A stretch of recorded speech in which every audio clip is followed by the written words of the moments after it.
ফিতরা কিভাবে আদায় করতে হয়, টাকা দিয়ে নাকি শস্যের মাধ্যমে, দয়া করে একটু জানাবেন। দেখুন, দুইভাবেই আপনার ফিতরা আদায় হয়ে যাবে। সাধারণত দরিদ্র অভাবী মানুষেরা আগে যদি খাবার না থাকে বাসায়, তাহলে টাকা পেলে তার আগে খাবারটা কিনে, বাঁচার জন্য খাবার যদি প্রয়োজন হয়, এরপর অন্য কিছু থাকলে কিনবে। অতএব আমি টাকা দিলেও সেটা খাদ্যর প্রয়োজন মেটাবে ইনশাআল্লাহ বিইذনিল্লাহ। তবে এই একটা বিষয় জানতে হবে চলো যে রাসূল আকরাম সাল্লাল্লাহু আলাইহি সাল্লামের যুগে কিন্তু টাকা পয়সার বা মুদ্রার বিনিময় বা লেনদেন খুব একটা হতো না। তখন হতো জিনিসপত্রের আদান প্রদান। কিন্তু এখনকার যে যুগটাতে আমরা আছি, এখন মুদ্রার বিনিময় হয়। গরিবের জন্য এখন জিনিসপত্র দেওয়ার চাইতে মুদ্রা দেওয়াটা বেশি উপযোগী। বিভিন্ন হাদিস থেকে দানের ক্ষেত্রে গরিবের জন্য যেটা বেশি উপযোগী হয়, বেশি উপকারী হয়, সেটা দানের ব্যাপারে উৎসাহিত করা হয়েছে। অতএব যদি কেউ নগদ টাকা পয়সা দেন এই যুক্তিতে যে এটা দিলে গরিব তার সুবিধা মতো তার প্রয়োজন মেটাতে পারবে, ইনশাআল্লাহ তার ফিতরা অবশ্যই আদায় হয়ে যাবে। ঈদ উপলক্ষে উত্তম পোশাকটা পরিধান করা, উত্তম পোশাক নতুন না, কিন্তু যে কয়টা আছে এর মধ্যে সবচেয়ে ভালোটা পরা হলো মুস্তাহাব বা উত্তম। ঈদ উপলক্ষে আরেকটা গুরুত্বপূর্ণ আমল হলো আর্লি মর্নিং ঘুম থেকে ওঠা ঈদের দিন, ফজর নামাজ মহল্লা মসজিদে জামাতের সাথে পড়া। এই সুন্নাত সবচেয়ে বেশি খেলাফ হয় আমাদের, কারণ চাঁদ রাইতে আমাদের অনেক কেনাকাটা করা লাগে, অনেক ফুর্তি ফার্তা করা লাগে, মহিলাদের অনেক গোছগাছ করা লাগে। এগুলো করতে করতে দেরি হয়ে যায়। ওই দিন ফজরে মুসল্লি থাকে সবচাইতে কম। পুরো রমজান জুড়ে মুসল্লি যা থাকে, ঈদের দিন তার চাইতে পরিমাণে অনেক কম থাকে। এটা হলো আমাদের একটা ত্রুটি।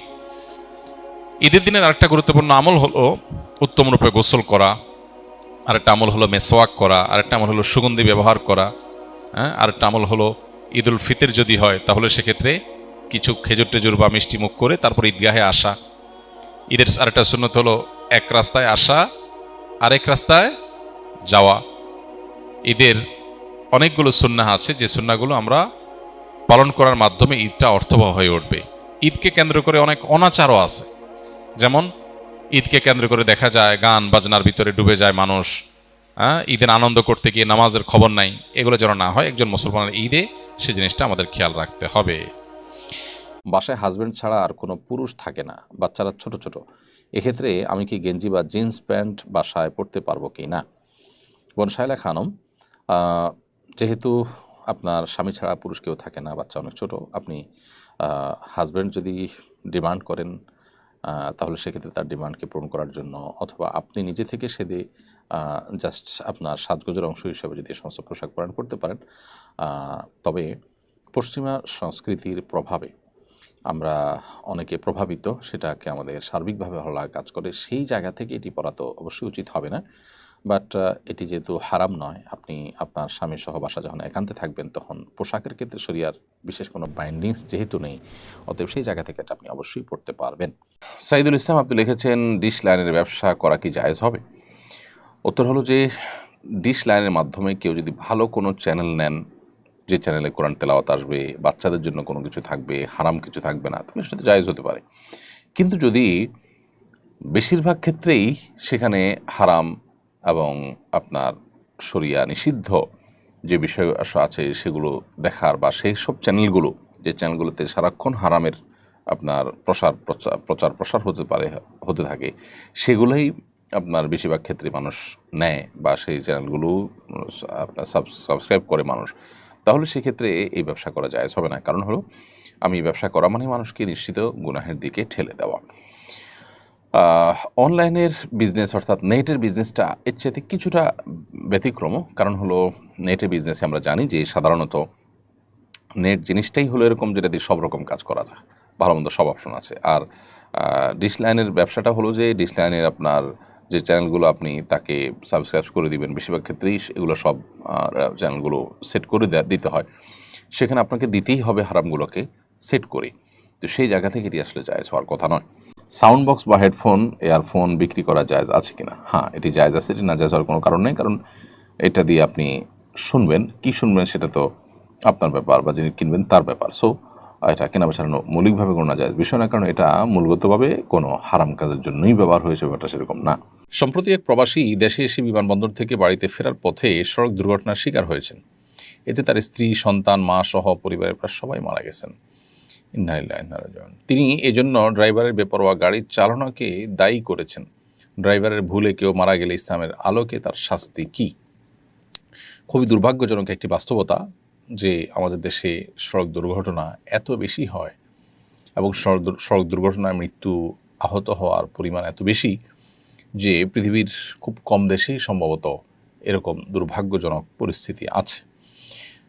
তো এটা সত্য যে চালকদের বেপরোয়া গাড়ি চালানোর দায় এখানে অনেক বেশি, কিন্তু এর পাশাপাশি আরও অনেক কারণ আছে। অবকাঠামোগত ত্রুটি, আমাদের আইনের ত্রুটি, আইনের প্রয়োগ না হওয়া, এই জাতীয় অনেক কারণ রয়েছে, যে কারণগুলো আসলে সড়ক দুর্ঘটনা বেড়ে যাওয়ার বা সড়ক দুর্ঘটনা অনবরত ঘটতে থাকার অন্যতম প্রধান কারণ।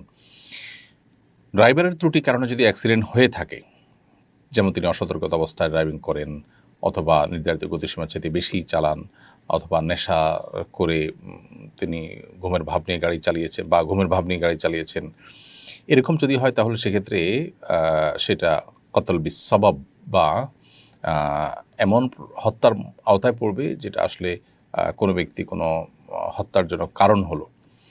সেরকম যদি হয় তাহলে সেক্ষেত্রে এই ড্রাইভারের উপরে দিয়ত ওয়াজিব হবে, রক্তপণ ওয়াজিব হবে।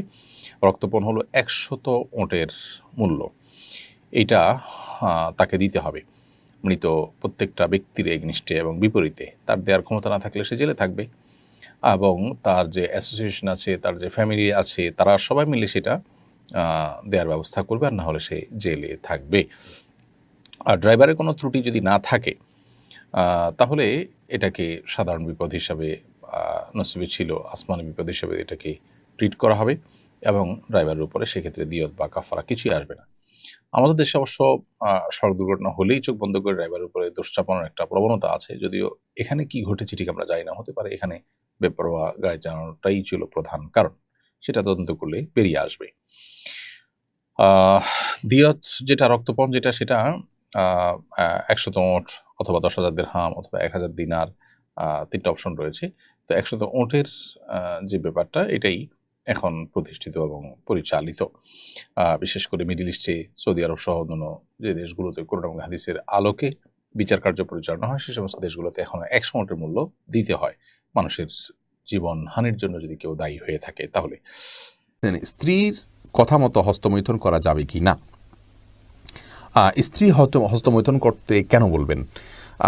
যদি কোনো স্ত্রী হস্তমৈথুন করতে বলেন তাহলে এটা অসুস্থতা, এটি জায়েজ নয়। কোরআনে কারীমে আল্লাহ বলেছেন যে মানুষের যৌন চাহিদাকে চরিতার্থ করবার জন্য আল্লাহ বৈধ যে পথ রেখেছেন, স্বামী স্ত্রীর যে মিলনের পথ রেখেছেন, এবং বৈধ পথ ছাড়া অন্য কোনো উপায়ে যদি কেউ তার যৌন চাহিদাকে চরিতার্থ করে, আল্লাহ তাআলা বলেছেন ফাউলাইকামুল আদুন, তারা সীমা লঙ্ঘনকারী। সূরা মুমিনুনের শুরুর দিককারী আয়াত থেকে বোঝা গেল যে হাত দিয়ে যদি কেউ বীর্যপাত করে তাহলে সে সীমা লঙ্ঘনকারী, কারণ এটি কোনো সুস্থ বা স্বাভাবিক পদ্ধতি নয়। বিধায় স্ত্রী চাইলেও তার হস্তমৈথুন করা জায়েজ নাই। হ্যাঁ, যদি কেউ এমন কোনো জায়গায়, এমন কোনো কঠিন সিচুয়েশনের মধ্যে পড়ে গেছেন, যে এমন পরিবেশে আছেন যে এখানে তিনি তার যৌন চাহিদা যদি তিনি কোনোভাবে অবদমন না করেন তাহলে জিনায় লিপ্ত হয়ে যাবেন, তাহলে সেক্ষেত্রে কোনো ফকিগণ ওই ব্যক্তির জন্য ওই সময়ে হস্তমৈথুনকে জায়েজ বলেছেন। আর স্ত্রীর হাত ব্যবহার করে হস্তমৈথুনকে অনেক উলামা ইকরাম জায়েজ বলেছেন, যদি মাসিকের কারণে বন্য কারণে স্ত্রীর সহবাস না করতে পারে এবং না করতে পারার কারণে গুনাহে লিপ্ত হয়ে যাওয়ার আশঙ্কা থাকে, সেই ক্ষেত্রে। বাকি স্ত্রীর নির্দেশে স্বামী নিজে হস্তমৈথুন করা কোনো অবস্থাতে জায়েজ নয়। রোজা অবস্থায় স্বামী স্ত্রী একে অপরকে চুম্বন করতে পারবেন কিনা? যদি এটার ফলশ্রুতিতে নিজেকে নিয়ন্ত্রণ হারিয়ে ফেলার আশঙ্কা থাকে তাহলে জায়েজ নেই, আর সেরকম আশঙ্কা না থাকলে জায়েজ আছে, এবং বিভিন্ন হাদিস দ্বারা এটি প্রমাণিত আছে যে এটা যদি অনিয়ন্ত্রিত হয়ে যাওয়ার আশঙ্কা না থাকে তাহলে এটা জায়েজ আছে।